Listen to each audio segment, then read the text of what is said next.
The message arrived on a Tuesday morning, and it changed everything. Admiral Yoon Tae-ho was sitting in his office on Luna Base, drinking his second cup of black coffee, when his communications officer burst through the door without knocking. The young man's face was white. His hands were shaking. He placed a data tablet on Tae-ho's desk and stepped back like he had just delivered a bomb. Tae-ho picked up the tablet. He read the message once, then he read it again. Then he set the tablet down very carefully and stared at the wall for a long time. The message was from the Galactic Concord, a coalition of 31 alien civilizations that controlled most of the known galaxy. Humanity had known about them for nearly 40 years, ever since the first deep space probes had intercepted their communication signals. There had been brief exchanges, polite introductions, nothing warm, nothing hostile. Just the cold, careful words of strangers, watching each other from across a very large room. But this message was different. This was not an introduction. This was a death sentence. The Concord had held a vote.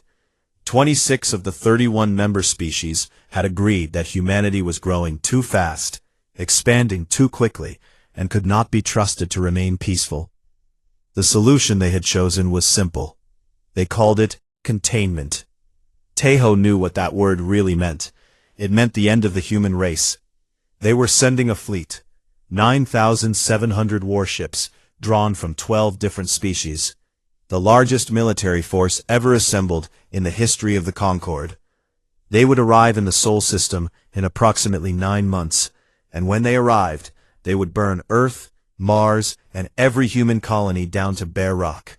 He thought about his daughter, who was 7 years old and lived in a small apartment in Seoul with her mother.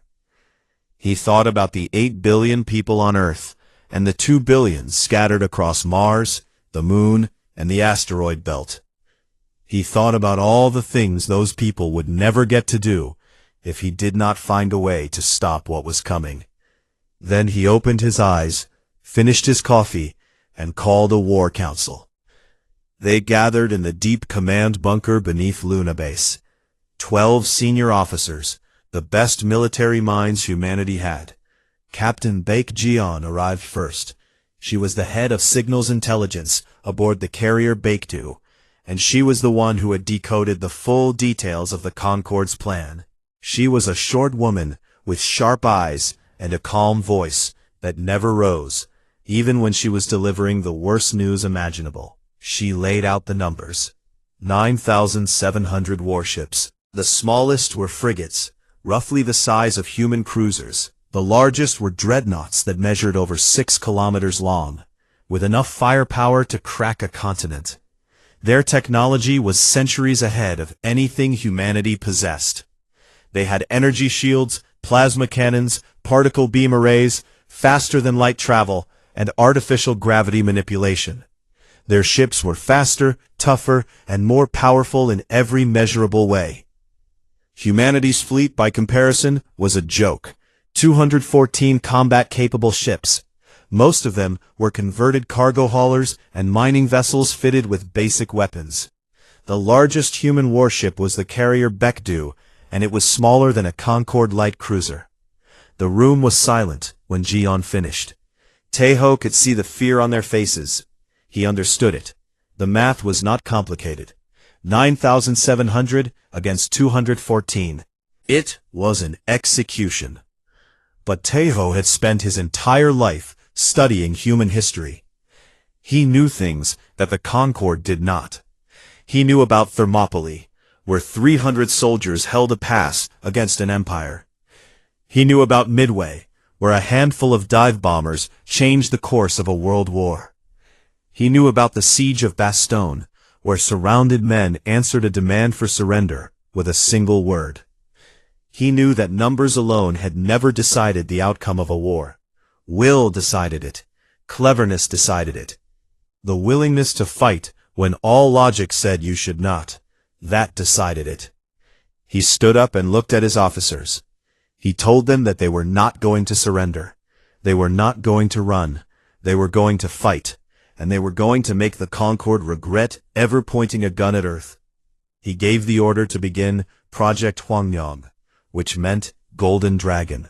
Every shipyard, every factory, every research facility on Earth, Mars, and the asteroid belt was to immediately shift to full war production. Every civilian ship that could be armed would be armed. Every mine that could be dug would be dug. Every bullet that could be made would be made. Then he made a call to the Lunar Research Directorate and asked for Dr. Na Eunbi. She was the brightest weapons scientist humanity had ever produced, a quiet woman who preferred her laboratory to people and who had spent the last 6 years working on quantum field theory. Taeho pulled her away from all of that.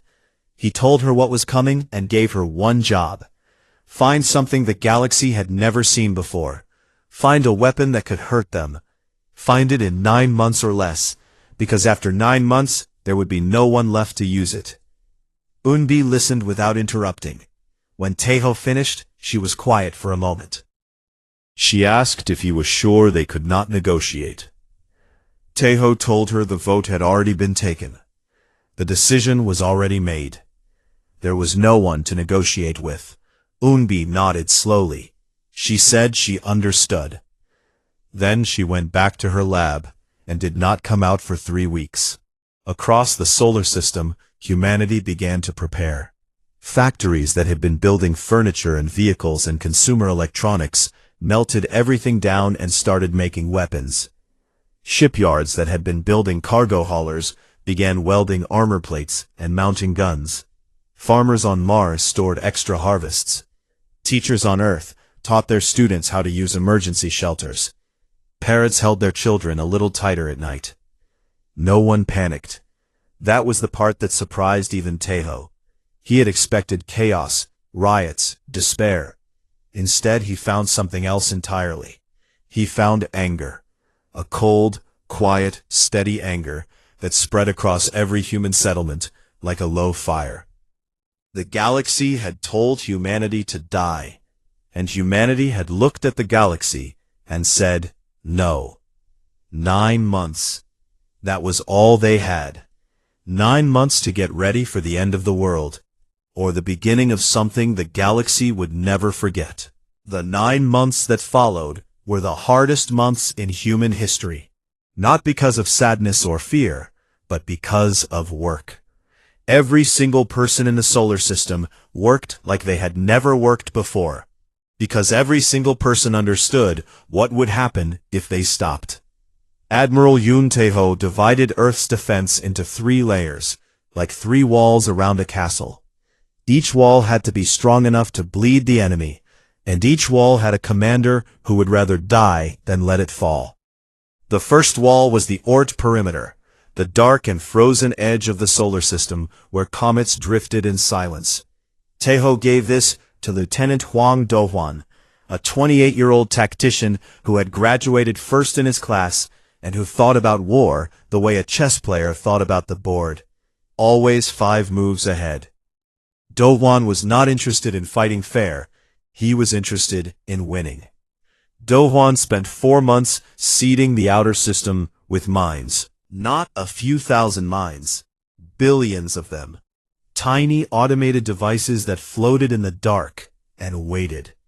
He placed sensor drones between them to act as eyes and ears, and he scattered jamming satellites that could blind enemy communications across entire sectors. He arranged all of it in patterns that looked random, but were not. Every mine, every drone, every satellite was placed with a specific purpose. The purpose was not to destroy the enemy fleet. The purpose was to confuse it, slow it down, and push it exactly where Do-hwan wanted it to go, like a shepherd guiding animals into a pen. The second wall was the inner system defense grid. This was given to Commander Shin Nari, a woman with gray hair and cold eyes, who had fought in the Belt Insurrection 10 years earlier, and still carried a scar across her left cheek from a piece of shrapnel. Nari did not talk much. She did not need to. Her reputation spoke for her. Nari took the asteroid belt and turned it into a killing field. She hollowed out hundreds of asteroids and placed weapons platforms inside them, hidden behind rock and metal where no scanner could see them. She built gun emplacements on dead moons and buried missile launchers under the dust of barren worlds. Every position was camouflaged. Every angle was calculated.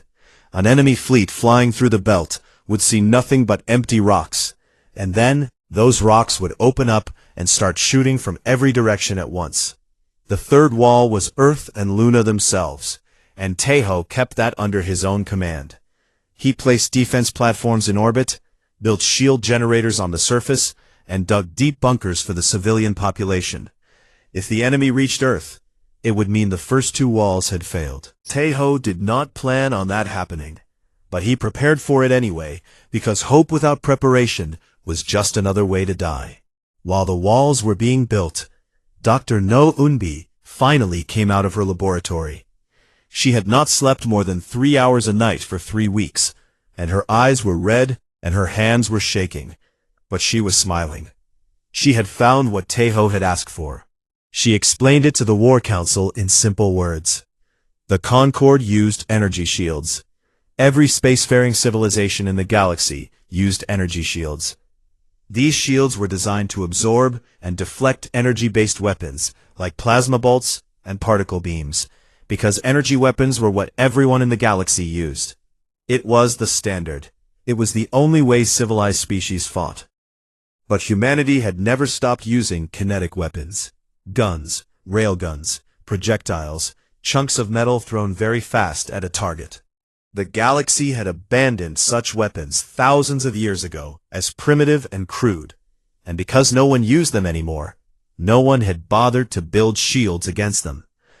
Unbi had developed something she called the Cholse round, which meant iron bird. It was a tungsten slug the size of a man's forearm, fired from a magnetic rail cannon at a significant fraction of the speed of light. Wrapped around each slug was a gravity lensing field that multiplied the force of impact. When a Cholse round hit a target, it struck with the power of a small nuclear explosion, and it went through energy shields like they were made of air. The room went very quiet when she finished. Then Sergeant Gong Suho, a Marine combat engineer with thick arms and grease permanently under his fingernails, stood up and asked one question. He asked how fast they could build the guns. Unbi said the design was simple. Any ship with a power core and a straight length of hull could mount one. Suho nodded and left the room. Within an hour he had his engineering crews working.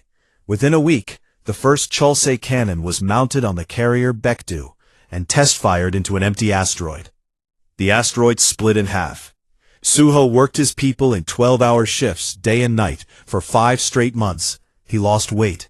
His eyes grew dark. He yelled at people who made mistakes, and then helped them fix those mistakes with his own hands. By the end, every human warship, every defense platform, and every hidden asteroid battery had been fitted with at least one Cholse rail system. Some of the bigger ships carried 4.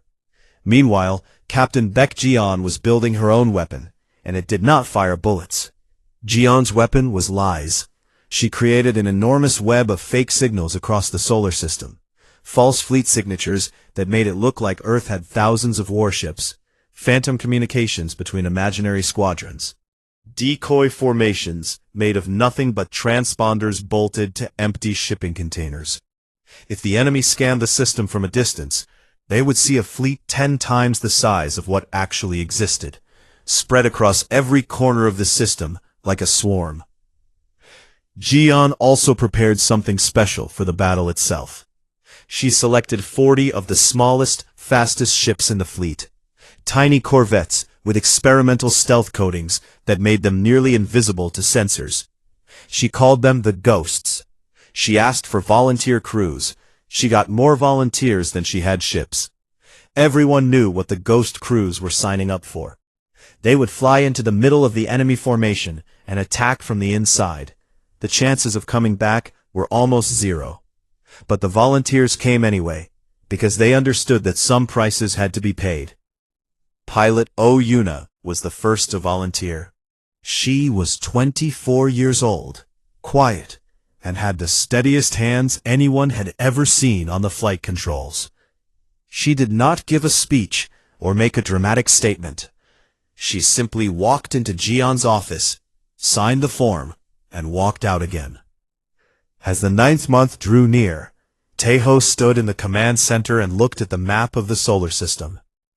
He saw the mines waiting in the dark. He saw the guns hidden in the rocks. He saw the ghosts sitting silent in their launch bays. He saw 214 ships crewed by men and women who knew exactly what they were facing and had chosen to face it anyway.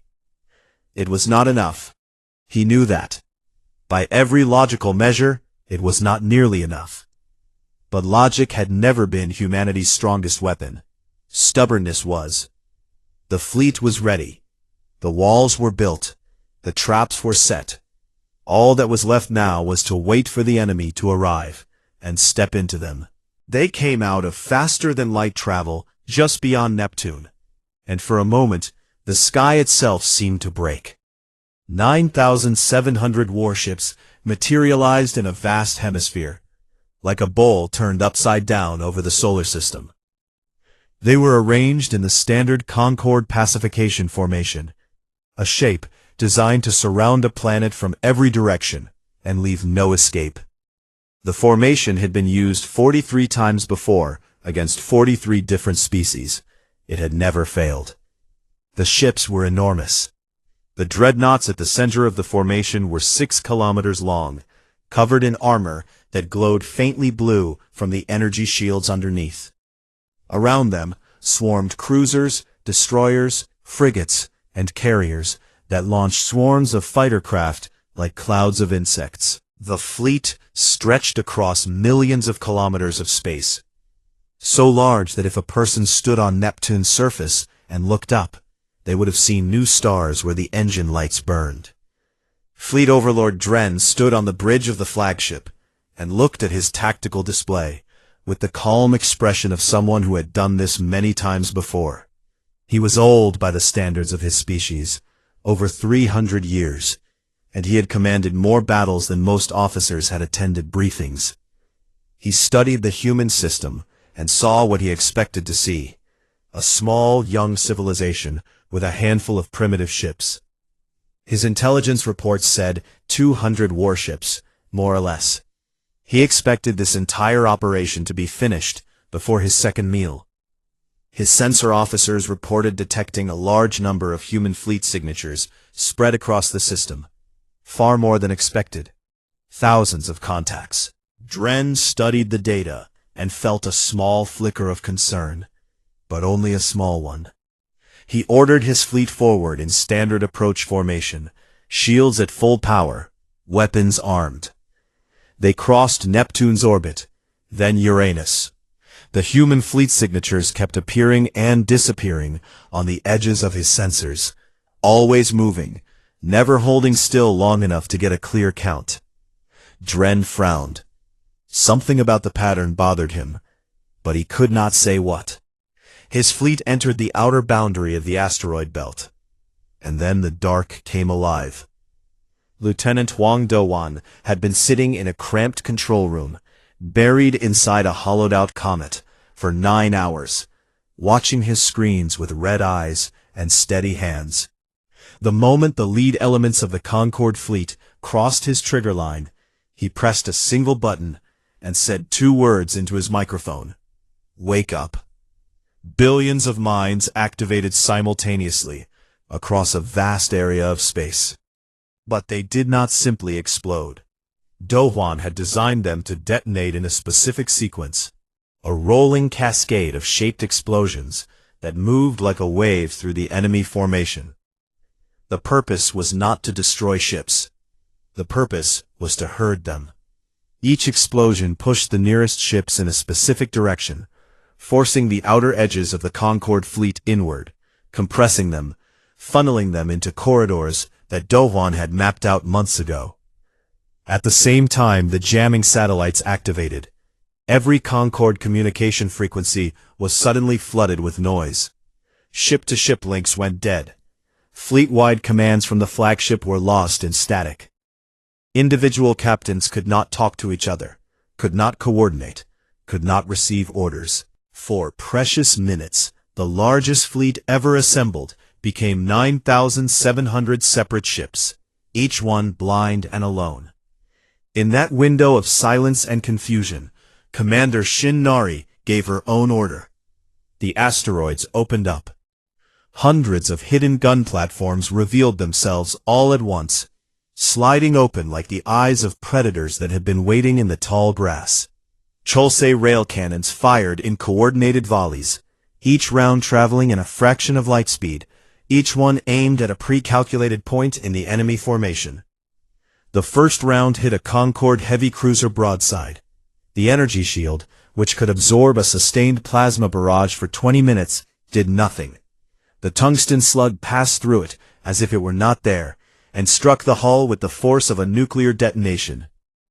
Its two pieces spun away into the dark, trailing fire and atmosphere. In the first 60 seconds, 47 Concorde ships were destroyed. In the first 5 minutes, the number rose to 160.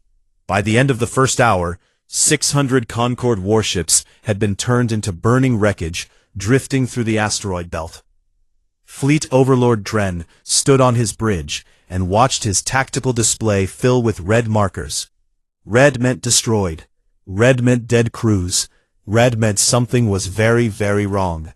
His shields were useless. His ships were being killed by projectiles, by pieces of metal, by a weapon so primitive that his species had stopped using it before they had even left their home planet. He had no countermeasure for it, because no one had built a countermeasure for something no civilized species still used. He ordered an immediate halt and fleet-wide shield recalibration. His engineers told him there was nothing to recalibrate against. The weapons were physical, solid objects. The shields were designed to stop energy, not matter. Stopping a kinetic round would require an entirely different shield architecture, something that would take months to develop, not minutes. Dren felt something he had not felt in 200 years of command. He felt fear. On Luna Base, Admiral Yoon Tae-ho watched the battle map, with his arms crossed. Green markers were human assets. Red markers were enemy ships. There was a lot of red disappearing from the screen, and for a moment he allowed himself to feel something close to hope, but only for a moment. He could see the Concorde fleet beginning to recover. The jamming was being countered by some of the more advanced species who had backup communication systems. The formation was damaged but not broken. 600 ships lost out of nearly 10,000 still left them with more than 9,000. The math was still terrible. Tae-ho knew the surprise was fading. The first punch had landed hard, but the enemy was getting back on their feet. They would adapt. They would find ways to spread out, to avoid the kill corridors, to use their superior numbers to overwhelm the fixed gun positions. He had hours at best before the asteroid batteries were found and destroyed. He turned to Captain Baek-ji-yeon, who was standing beside him with her hands behind her back, and that quiet, focused expression she wore when her mind was working at full speed. He asked her if the ghosts were ready. She said they had been ready since yesterday. Tae-ho nodded. He looked at the map one more time. 9,000 enemy ships, regrouping, recovering, still strong enough to crush everything humanity had built. He needed to break them again before they found their balance. He needed to hit them somewhere they were not expecting, from a direction they thought was safe. Release the ghosts. Somewhere in the dark, between the burning wrecks of Concorde warships, 40 tiny corvettes powered up their engines and slipped forward into the heart of the enemy fleet, like knives sliding between ribs. The retreat was not a retreat. It was a stampede. 9,000 warships had arrived in perfect formation, arranged by species and rank, every ship in its proper place, every captain following orders. Now those same ships fled in every direction like animals running from a fire. Some went toward the outer system. Some tried to loop around the sun and slingshot themselves toward open space. Some simply stopped moving and went dark, their crews too shocked to do anything but sit in silence and stare at the walls of their ships. Admiral Yun Taeho did not let them go easily. He contacted Lieutenant Huang Do-wan, who was still sitting in his control room inside the hollowed-out comet, surrounded by empty coffee cups and blinking screens. Do-wan had been waiting for this moment. He had planned for it the same way he had planned everything else, with patience and precision. The outer minefield activated its second function. When the mines had first detonated, they had pushed the enemy fleet inward, herding them into kill corridors. Now, the surviving mines reversed their positions. They formed a net that faced inward, blocking the escape routes that the fleeing ships were trying to use. Concorde captains who thought they had found a clear path to the system's edge suddenly found themselves flying into fresh minefields that had not been there before. Commander Shin Nari's surviving asteroid batteries opened fire on the retreating ships as they passed through the belt. Her gun crews were exhausted, their ammunition running low, their positions battered from return fire. But they kept shooting. Every round they fired was one more chance to stop a ship that might come back someday with reinforcements. The Concorde fleet fragmented into pieces. Some groups of ships managed to fight their way through the minefields and reach open space. Some captains chose to fight to the last. Their ships burned bright and then went dark. Others chose to surrender. The first Concorde ship to surrender was a Pilecki medical frigate that had never fired a weapon during the entire battle. It broadcast a distress signal on an open channel and asked for mercy in broken human language that someone on board had learned from intercepted entertainment broadcasts. The message said, roughly translated, "We stop. Please, no more. We stop." Taeho received the message on Luna Base. He closed his eyes for a moment. Then he opened them and gave an order that surprised some of his officers. He ordered all human ships to accept the surrender of any enemy vessel that asked for it. Surrendered crews were to be treated as prisoners of war under the Geneva Conventions, a set of rules written centuries ago on a planet that the Concorde had come to destroy. The rules said that prisoners must be given food, water, medical care, and protection from harm. Taeho intended to follow those rules to the letter. Not everyone agreed. Commander Shin Nari pointed out that the Concorde had come to exterminate the human race, and that showing mercy to a force that had intended genocide was not required by any reasonable standard. Taeho listened to her, and then said something she would remember for the rest of her life. He said that the Geneva Conventions were not about what the enemy deserved. They were about what kind of people humanity chose to be. Nari said nothing more. She passed the order to her gun crews. They stopped firing on ships that surrendered. Medic Yu Jinha was among the first humans to board a captured enemy vessel. She was a small woman with gentle hands and a medical kit slung over her shoulder, and she walked into the damaged hull of a Concorde destroyer, not knowing what she would find. What she found were wounded aliens, dozens of them, species she had never seen before, with injuries she had never treated. Some of them flinched when they saw her. Some of them raised their limbs in gestures that she later learned meant they were asking to be killed quickly, because that was what their own military did to captured enemies. Instead, Jinha knelt beside the nearest wounded alien and opened her medical kit. She did not speak its language. She did not know its biology. She used her scanner to analyze its physiology on the spot, made her best judgment about what would help, and began treating its injuries. The alien watched her with eyes that had no expression she could read, but it did not resist. And when she moved to the next patient, the first one made a sound that the translation software later identified as a word that meant something close to "thank you." Across the battlefield, similar scenes played out on dozens of captured ships. Human medics and engineers boarded enemy vessels and helped the survivors. They shared their water. They patched holes in hulls. They treated wounds. The Concorde crews, many of whom had been told that humans were violent primitives, barely more intelligent than animals, watched all of this and did not understand it. Meanwhile, the last of the fleeing Concorde ships fought their way out of the solar system. Of the 9,700 that had come, most were destroyed or captured. Some drifted dead in space. Some had crashed into moons and asteroids during the chaotic retreat. Some had been swallowed by the HFY warheads and compressed into dark marbles that would orbit the sun for eternity. Only 18 ships made it out. 18 out of 9,700. They limped to the edge of the system, engaged their faster-than-light drives, and vanished into the space between stars.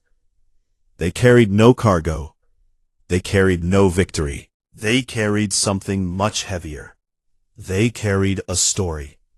When those 18 ships reached Concorde space and their captains stood before the Concorde assembly to deliver their reports, the chamber fell silent. The captains described what they had seen. A species outnumbered 45 to 1 that had not surrendered. Weapons that passed through shields like they were made of dreams. Tiny ships crewed by volunteers who flew into certain death while singing. Gravity weapons that ate dreadnoughts whole. And at the end, after the killing was done, the same species that had destroyed their fleet had knelt beside their wounded and treated them with care. The Concorde Assembly did not know what to do with this information. They had sent the largest fleet in galactic history to remove a minor nuisance and had lost everything. But what disturbed them more than the defeat was the mercy. No species in the history of the Concorde had ever shown kindness to an enemy that had tried to destroy them. It did not fit any model they had. It did not match any pattern they understood. 3 days after the 18 ships returned, the Concorde sent a new transmission to the Sol system. This time it was not a death sentence. It was a request. A request for dialogue. Admiral Yoon Tae-ho received the message while standing on the surface of Luna, looking up at the sky. The battle debris had formed a faint ring around Earth, a band of shattered metal and frozen atmosphere that caught the sunlight and glittered like a crown of broken glass. Beside him stood the people who had made survival possible. Captain Baek Jeon, Commander Shin Nari, Dr. No Unbi, Lieutenant Hwang Do-hwan, Sergeant Gong Soo-ho, Medic Yu Jin-ha. They were tired, they were bruised, some of them were still bleeding. But they were alive, and so was every person they had fought to protect. Tae-ho read the message. He looked at Jeon. She raised one eyebrow, the way she always did when she was waiting to see what he would do next. He opened the communication channel. His voice was steady. It carried no anger, no arrogance, no bitterness. Just the quiet confidence of a man who had faced the end of his world and had chosen to stand.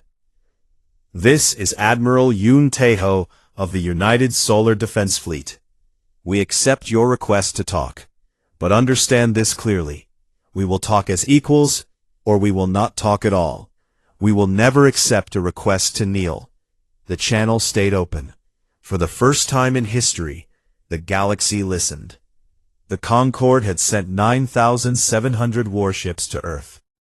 Only 18 escaped alive, and those 18 carried home a truth that would reshape the galaxy for centuries to come. Humanity was not a species to be contained. Humanity was not a species to be feared. Humanity was a species that would fight to the last breath for the right to exist, and then offer a hand to the enemy lying on the ground.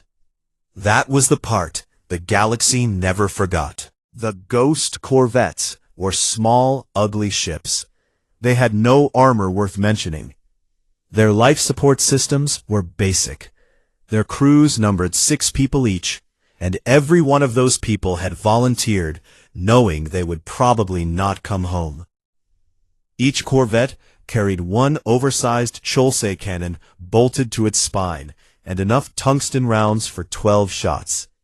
12 shots, and then they were empty. 12 shots to change the course of a war. They moved through the Concorde formation like shadows. Their stealth coatings absorbed sensor sweeps and scattered them into nothing. To the enemy's instruments, the corvettes did not exist. They were holes in the data, blank spots, drifting through a sea of 9,000 warships. And no one noticed them because no one was looking for something that small and that quiet in the middle of a battle.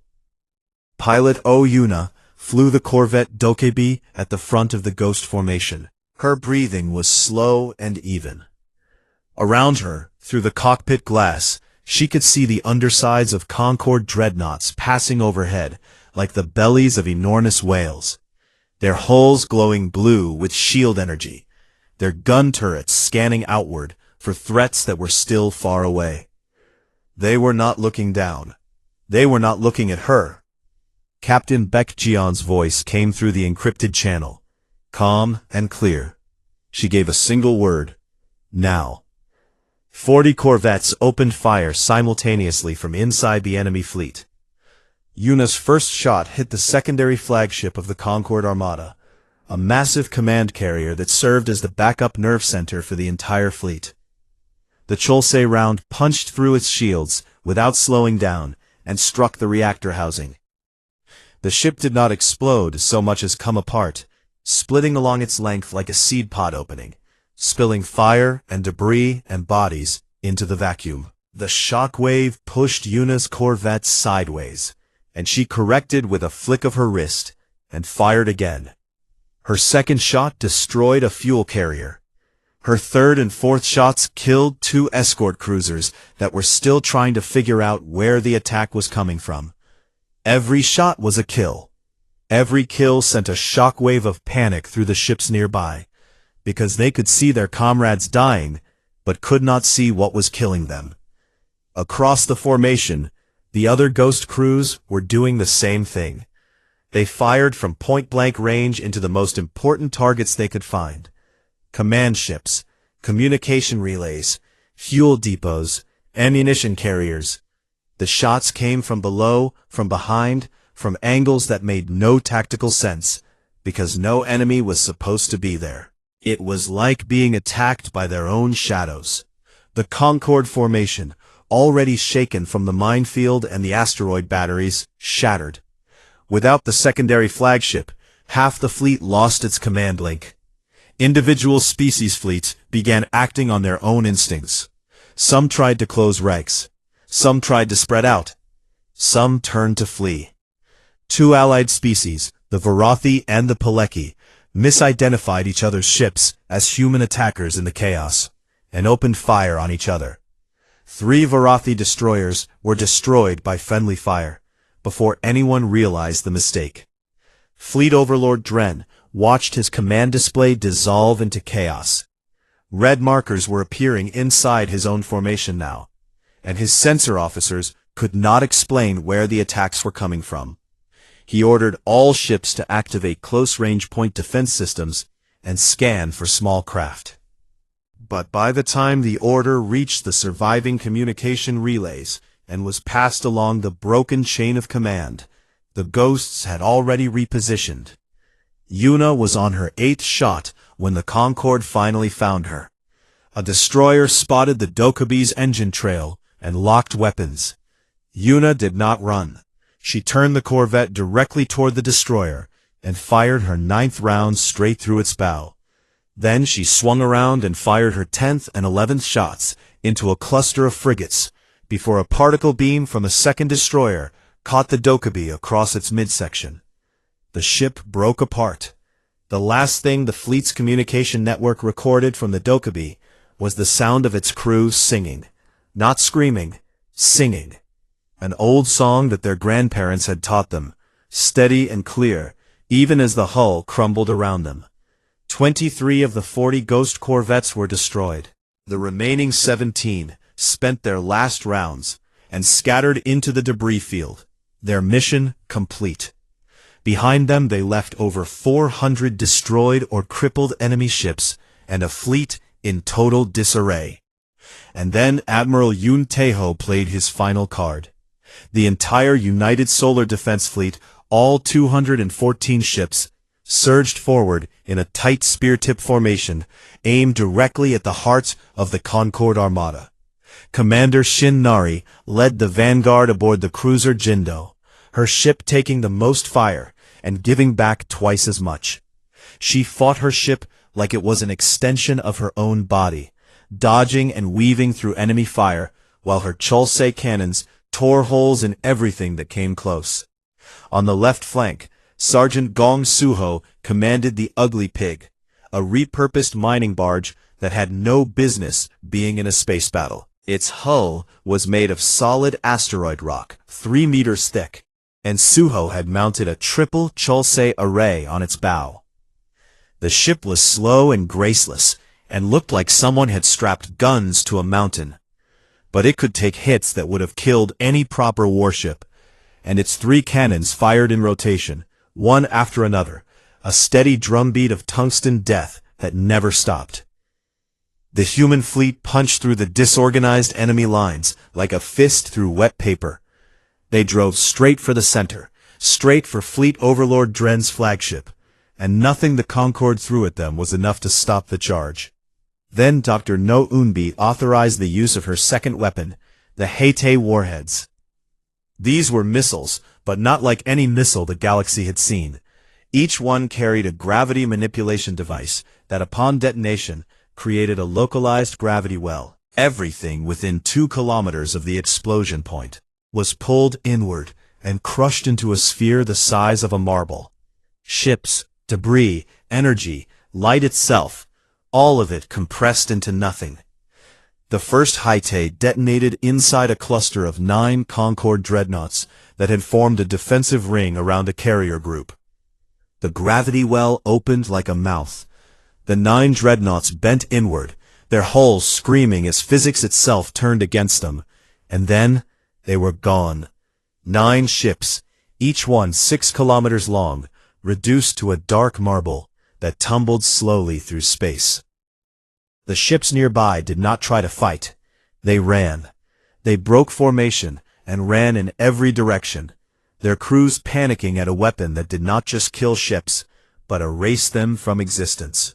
2 more Heite warheads detonated in quick succession, each one swallowing clusters of enemy vessels like a hungry god eating stars. Fleet Overlord Dren stood on his bridge and felt the floor vibrate beneath his feet as another gravity pulse rippled through the battle space. He looked at his tactical display. Red markers were everywhere, but now they were not enemy contacts. They were his own ships, dying. His fleet was broken, his formation was gone, his reserves were scattered, his communications were in pieces. For the first time in 300 years of military service, Dren gave an order that he had never imagined giving. He ordered the retreat. The signal went out on every frequency that still worked. All ships, all species, full withdrawal, break contact, and run for the system's edge. Jump to faster than light as soon as possible. Do not stop. Do not look back. The greatest fleet the galaxy had ever assembled turned its back on a small blue planet and fled.